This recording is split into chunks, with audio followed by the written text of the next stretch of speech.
This is Sujit Singh and आज हम थोड़ा सा एक इम्पॉर्टेंट टॉपिक पढ़ेंगे ताकि ज़्यादा से ज़्यादा आपको हेल्प मिले आगे के टॉपिक्स को अंडरस्टैंड करने के लिए।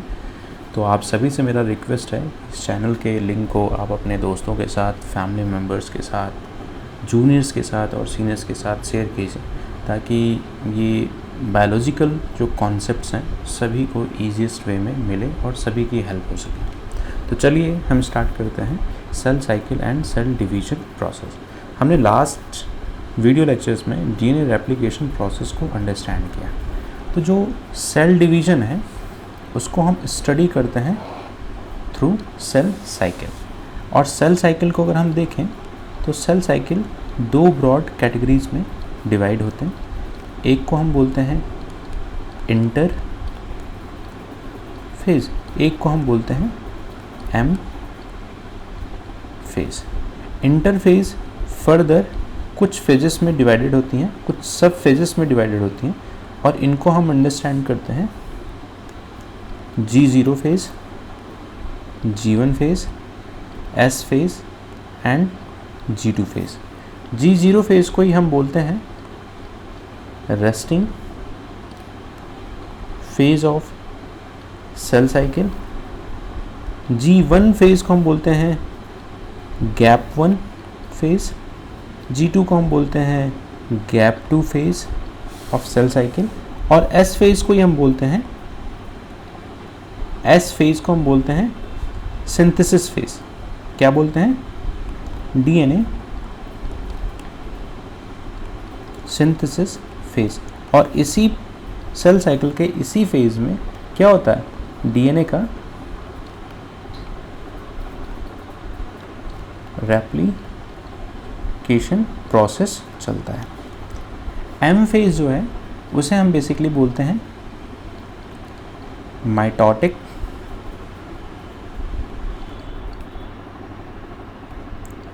फेज ऑफ सेल साइकिल और इस फेज में बेसिकली डिवीज़न होता है। ठीक है, तो अगर हम इस टॉपिक को थोड़ा सा डिटेल वे में देखें कि अगर सेल डिवीज़न को देखा जाए, अगर हम स्टार्टिंग में देखें कि जो लिविंग ऑर्गेनिजम्स हैं, लिविंग ऑर्गेनिजम्स हैं और इन लिविंग ऑर्गेनिजम्स से हमने दो ब्रॉड कैटेगरी को पढ़ा। एक को हमने बोला प्रोकैरियोटिक लिविंग ऑर्गेनिजम्स, दूसरे को बोला यूकैरियोटिक लिविंग ऑर्गेनिजम्स। तो प्रोकैरियोटिक लिविंग ऑर्गेनिजम्स में हमने ये अंडरस्टैंड किया कि प्रोकैरियोटिक लिविंग ऑर्गेनिजम्स में बहुत ही क्लियर न्यूक्लियर मेम्ब्रेन प्रेजेंट नहीं होती है। तो यहाँ पर जो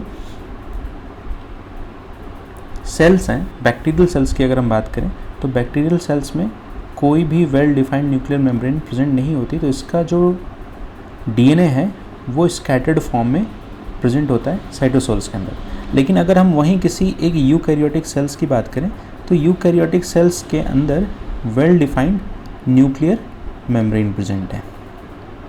ये क्या है? न्यूक्लियर मेम्ब्रेन प्रेजेंट है। और न्यूक्लियर मेम्ब्रेन के अंदर क्या प्रेजेंट है? तो क्रोमोसोम प्रेजेंट है। अगर हम ह्यूमन की बात करें तो ह्यूमन एक डिप्लॉयड ऑर्गेनिज्म है, तो यहाँ पर हर क्रोमोसोम की डबल कॉपी प्रेजेंट होगी। और यहाँ पर न्यूक्लियर मेम्ब्रेन एब्सेंट है, तो ये पूरा जो क्रोमोसोम है ये सर्कुलर फॉर्म में है। पहली चीज़ तो किस फॉर्म में? सर्कुलर फॉर्म में। दूसरी चीज़ कहाँ प्रेजेंट है? तो साइटोसोल में प्रेजेंट है। यहाँ पर जो लीनियर क्रोमोसोम है कहाँ प्रेजेंट है?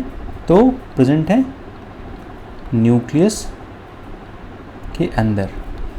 अब होता क्या है कि जब भी लिविंग ऑर्गेनिजम्स की हम बात करते हैं तो यहाँ पर दो ब्रॉड कैटेगरी हैं, एक प्रोकैरियोट और एक यूकैरियोटिक ऑर्गेनिजम्स।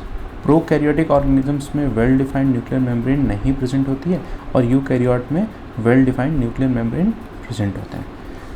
तो हमने अभी लास्ट पेज पे ये अंडरस्टैंड किया कि जो डीएनए का सिंथेसिस प्रोसेस है वो किस फेज़ में होता है सेल साइकिल के? तो एस फेज़ में होता है। ये बात तो सभी को क्लियर है। तो हम यहाँ पर अंडरस्टैंड कर रहे हैं कि जो डीएनए का डिवीज़न को अंडरस्टैंड करें तो जो सेल डिवीज़न है ये दो तरीके से डिवाइड होती हैं सेल्स। एक है माइटोसिस और दूसरी है मियोसिस, या इसी का जो दूसरा नाम है, अगर कोई मुझे बताएगा कमेंट करके कि इनके दो अल्टरनेटिव नेम्स होते हैं। सेल डिवीज़न में माइटोसिस को ही हम बोलते हैं माइटोटिक,